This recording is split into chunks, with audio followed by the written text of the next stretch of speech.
Students, ఈరోజు topic వచ్చేసి errors.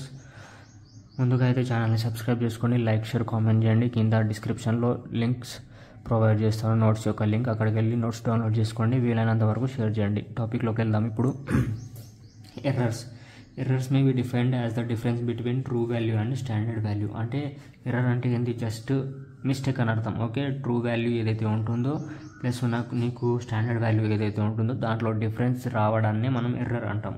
Okay, estimation. Error ఎలా ఎస్టిమేట్ చేస్తారో ఇప్పుడు చూద్దాం. Estimation of error. Absolute error. The absolute error is the determination of difference between the observed or measured value and true value of the quantity measured. Absolute error is the measure of accuracy of the measurement.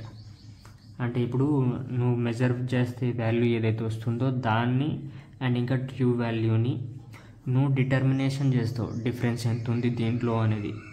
దాన్ని absolute error అని అంటారు. Formula is equals to O minus T. E is equal to absolute error, O is equals to observed value, 2 is equals to true value. Next వచ్చేసి relative value.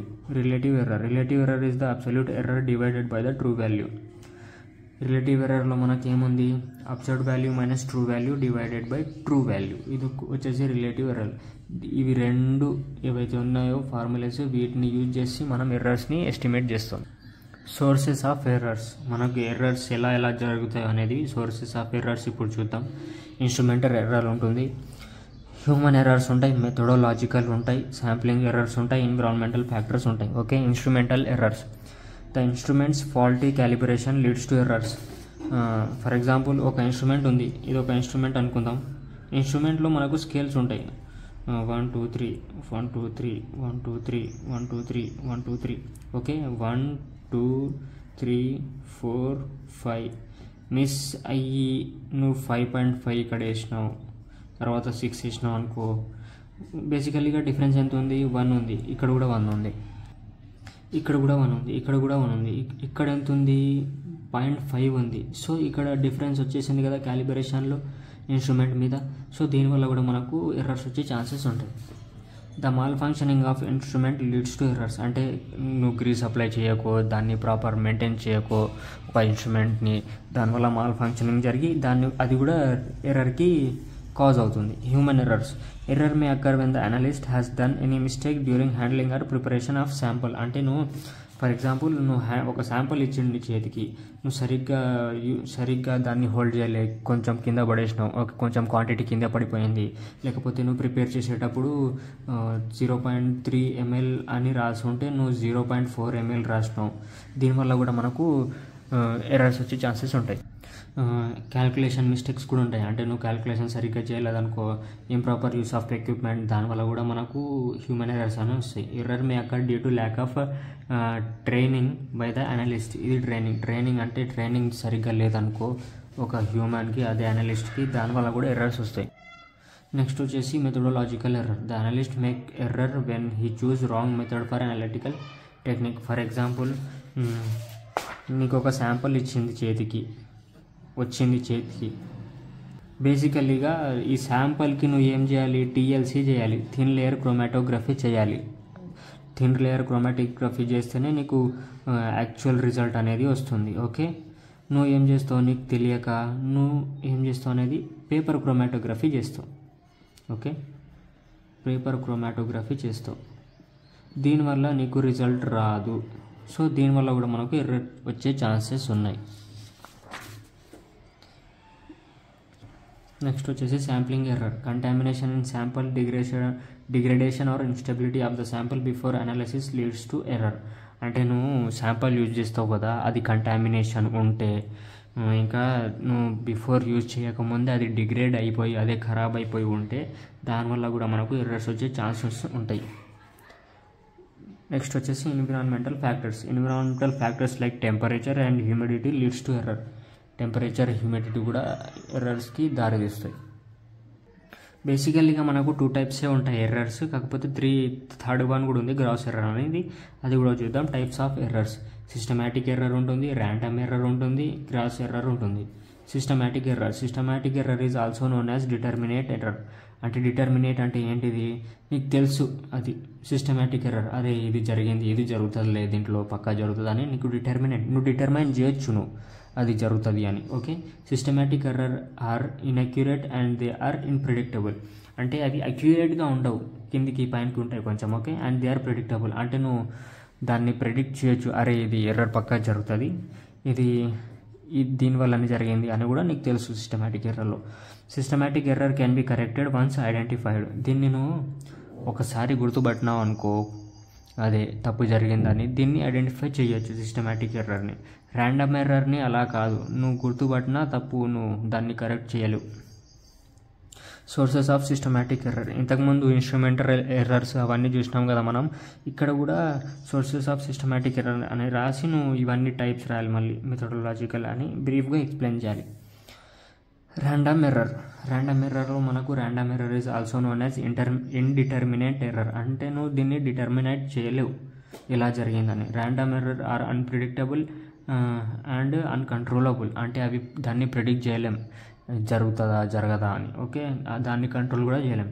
They are not corrected but only minimized. అంటే దాన్ని నువ్వు correct చేయలేవు. Minimise అంటే ఏంటిది, నువ్వు ఒక అనాలిసిస్ని చేయకముందే బిఫోరే దాన్ని ఏవైతే నీకు మెథడ్స్ కానీ ఎక్విప్మెంట్స్ కానీ అనలిస్ట్ బాగున్నాడా లేదా అవన్నీ చెక్ చేస్తావు, దాన్ని మినిమైజ్ అంటారు. అలా మినిమైజ్ చేసినప్పుడు నీకు ఎర్రర్ అనేది రాదు. Okay, sources of random error, fluctuation in temperature. అదే టెంపరేచర్ డిఫరెన్స్ వచ్చినప్పుడు పైకి కిందికి అయినప్పుడు నీకు ర్యాండమ్ ఎర్రర్ జరుగుతుంది. Uncontrollable variation in measurement, weighing, pipetting. అంటే నువ్వు ఫర్ ఎగ్జాంపుల్ నువ్వు వెయ్యింగ్, చాలామంది మిల్లీస్లో పోతారు.